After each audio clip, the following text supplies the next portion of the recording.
Wonderla toilet cleaning ను సులభంగా మార్చే పవర్ఫుల్ ప్రొడక్ట్ ఎలిమ్ టాయిలెట్ క్లీనర్.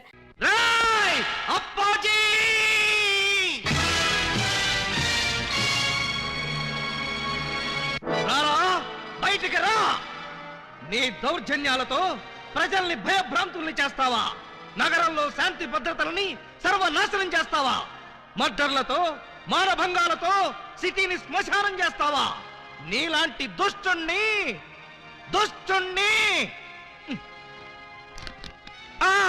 దుష్టుణ్ణి కామ, దుర్మార్గుణ్ణి కామ, నీచుణ్ణి కామ ఎలా వంచాలో నాకు తెలుసురా. Full stop. తిప్పి చూడు. రాయ్, ఎన్నాళ్ళు నీ గూండాయిజం చలాయిస్తావురా? నీ ఆట కట్టించడానికి, నీ అంతు చూడ్డానికే వచ్చాను రా. మధ్యలో డిస్టర్బ్ చేయకు, డైలాగ్ మర్చిపోతాను. రే అప్పాజీ, ఈ రోజు నువ్వు నేను అటో ఇటో ఎటో.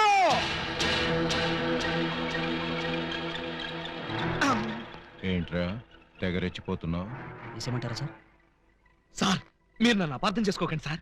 ఇవి నిజమైన తిట్లు కాదు, ఉత్తుత్తి తిట్లు. తిట్లా? ఇట్లండి. ఈ మాత్రం బిల్డప్ లేకుండా సైలెంట్ గా మిమ్మల్ని తీసుకెళ్లాననుకోండి, ఏ పోలీస్ స్టేషన్ ప్రారంభోత్సవానికో మందు పార్టీకో తీసుకెళ్లాననుకుంటారు. అందుకని మిమ్మల్ని పచ్చి బూతులు తిడుతూ పిచ్చ కొట్టుకుంటూ తీసుకెళ్తాను. నన్ను కొడతావా? వేసేమంటారా సార్? రేయ్, ముందు ఎండేసేయండిరా.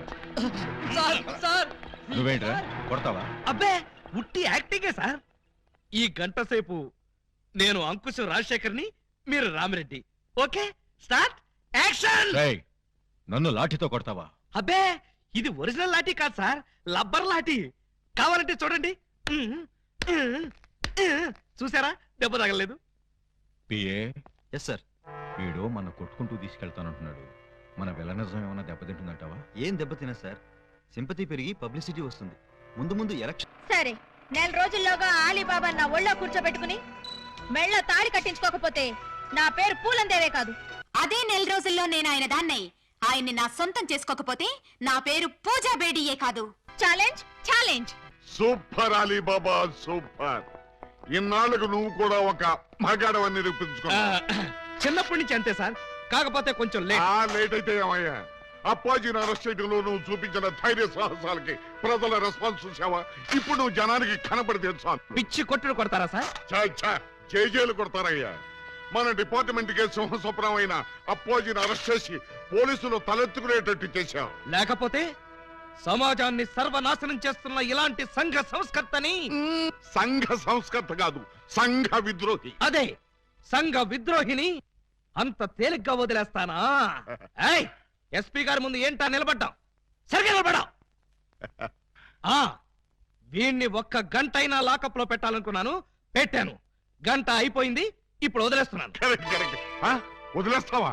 అవును సార్, ఇలాంటి దుర్మార్గులు లాకప్ లో ఉంటే పోలీస్ స్టేషన్ చెడిపోతాయి. చెడిపోయినా సరే వీడిని మాత్రం వదలడానికి వీలు. వదలకపోతే ఎలా సార్? అగ్రిమెంట్ గంటకేగా చేసుకుంది. అగ్రిమెంట్ అంటే అదే సార్.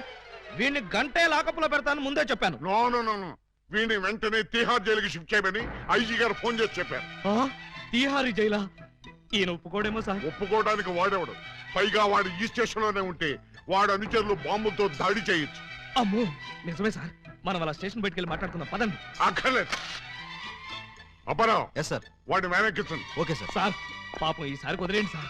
ఏదో తెలుసో తెలియకో మర్డర్లు చేశాడు. ఈ మాత్రం దానికే తిహారీ జైలుకి ఎందుకు? వాడి మానాన్న వాడు వదిలేస్తే వాడి పాపాన వాడే పోతాడు. అక్కర్లేదు, వాడికి తిహార్ జైలే కరెక్ట్. కొంచెం ప్రమాదమేమో సార్. ప్రమాదం అంటే తిహారీ జైల్లో నాలాంటి స్ట్రిక్ట్ ఆఫీసర్లు ఉండరేమోనని. అక్కడ ఉన్న వాళ్ళంతా స్ట్రిక్ట్ ఆఫీసర్స్. అలా అయితే తప్పించుకోవడం కష్టం అవుతుంది కదండి. తప్పించుకోవడం అంటే తప్పించుకోడు కదా అని. నో.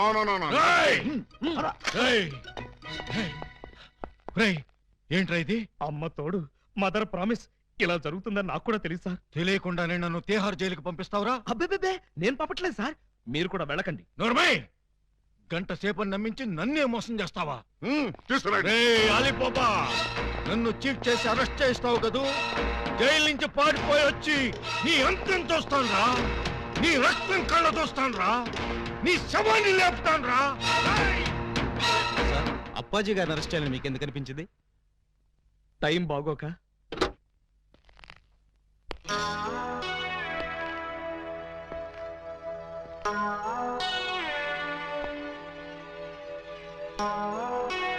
యువర్ ఆనర్, బోనులో ఉన్న ఈ ముద్దాయి సామాన్యమైన నేరస్తురాలు కాదు.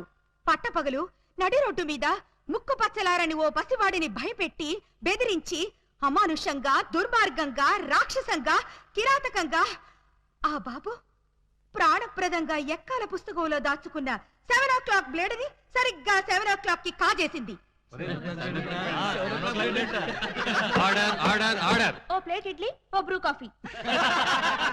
ఆర్డర్ అంటే టిఫిన్ ఆర్డర్ చేయమని కాదు, కోర్ట్ ఆర్డర్. నిశ్శబ్దం. పిపి గారు మీరు ప్రొసీడ్ అవ్వండి. ఇంత ఘోరమైన నేరం చేసిన ఈ ముద్దాయికి ఆడపిల్లని చూడకుండా కఠినమైన శిక్ష విధించవలసిందిగా కోర్టు వారిని కోరుతున్నాను. అమ్మాయి ఏంటంకల్?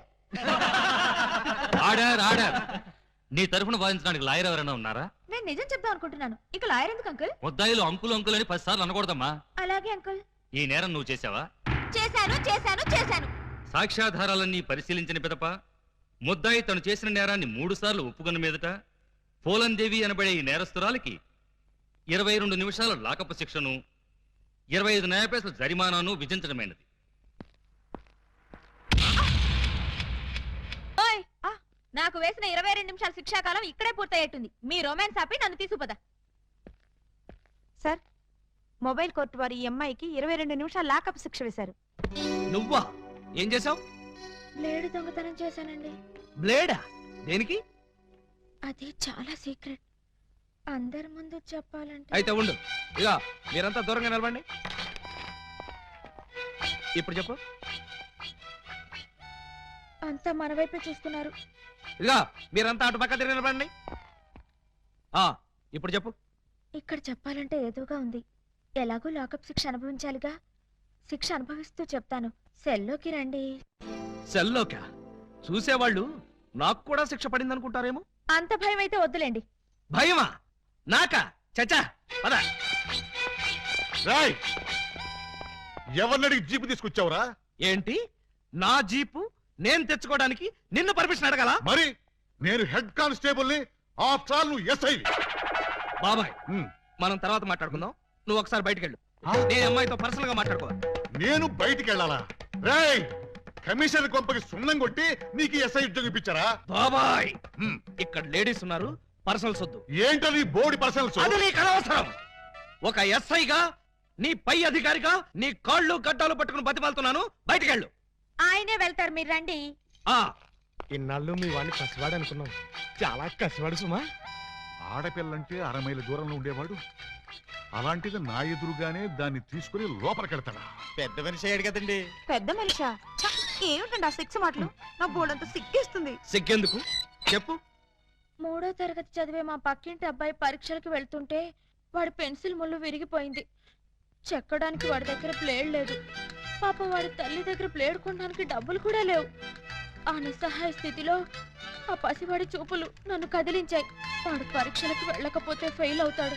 ఫెయిల్ అయిన వాడి భవిష్యత్తులోకి ఒక్కసారి తొంగి చూడండి. ఇదేమిటి ఇలా కౌగులించుకున్నావు? ఇలాగే ఆ పసివాడు నన్ను వాటేసుకుని బ్లేడు బ్లేడు అని బోర్ నేర్చాడు. ఆ ఏడుపుకి నా లివర్ కరిగిపోయింది. లివర్ కరిగిపోయిందా? అవును, అందరికీ గుండె కరుగుతుంది. అదేమిటో నాకు లివర్ కరుగుతుంది. అంతే. ఆడది అబల కాదు, సబల అని విజయశాంతిలాగా నిరూపించాలనుకున్నాను. వెంటనే అటుగా వెళ్తున్న మరో పసిపిల్లవాడి పుస్తకంలోని బ్లేడ్ దొంగ. చేతికి గాజులు తొడగరా. దొంగన బుద్ధుల అన్నలు ఎంత ప్రేమతో తెస్తిరి సొమ్ములు. పెళ్లి వాళ్ళ ఇల్లేదో ఎంతో క్యాషో పట్టామమ్మో. ఊరి వాళ్ళ కొంపల దోచి నగ అన్నట్రా తెచ్చావమ్మో. ఇంత ప్రేమ నా మీదెందుకు అన్నయ్య అన్నయ్య అన్నయ్యోయ్, ఇంత రిస్క్ చేశారెందుకు అన్నయ్య అన్నయ్య అన్నయ్యోయ్. చెల్లి కోసం మా బుల్లి కోసం ఈ దోపిడీలు, ఈ దొంగతనాలు చెల్లి కోసం, చెల్లి కోసం, చెల్లి కోసం. తమ్ముడు ఉంగరం ఎప్పటిదో భలే దొరికిందా బుజ్జిముండా. ఈ లాకెట్ తీసుకో. ఈ ప్యాకెట్ తీసుకో. ఏంటనే అంటున్నాడు? ఆ జాకీ చాన్ సినిమాలు చూడొద్దురా అంటే అయ్యో చూస్తాడు. ఇదిగో ఇట్లాంటి పిచ్చి పిచ్చి భాషలతో మన బెదర కొడతాడు. ఆ సంగతి వదిలే గానీ అమ్మా ఇంకా నీకేం కావాలి చెప్పమ్మా. బిగ్ బ్రదరు, చెప్పు సిస్టర్. మరే నేను పట్టు చీర కట్టుకుని పెళ్లి పీటల మీద కూర్చుంటే ఎలా ఉంటుందో థింక్ చెయ్. మిడిల్ బ్రదరు, ఏంటమ్మా? నేను తెల్ల చీర కట్టుకుని పాల గ్లాస్ పట్టుకుని గదిలోకి వెళ్తుంటే ఎలా ఉంటుందో ఒకసారి ఫీల్ అవ్వు. ఒరే స్మాల్ బ్రదరు, నువ్వు నీ మేనల్లో నెత్తుకుని ఆడిస్తుంటే వాడిని బట్టలు తడిపేస్తే ఎలా ఉంటుందో ఒకసారి డ్రీమ్ లోకి వెళ్ళు. ఏంటమ్మా నువ్వు అనేది? చెప్పు, అప్పుడే నాకు పెళ్లి ఏంటన్నయ్యా?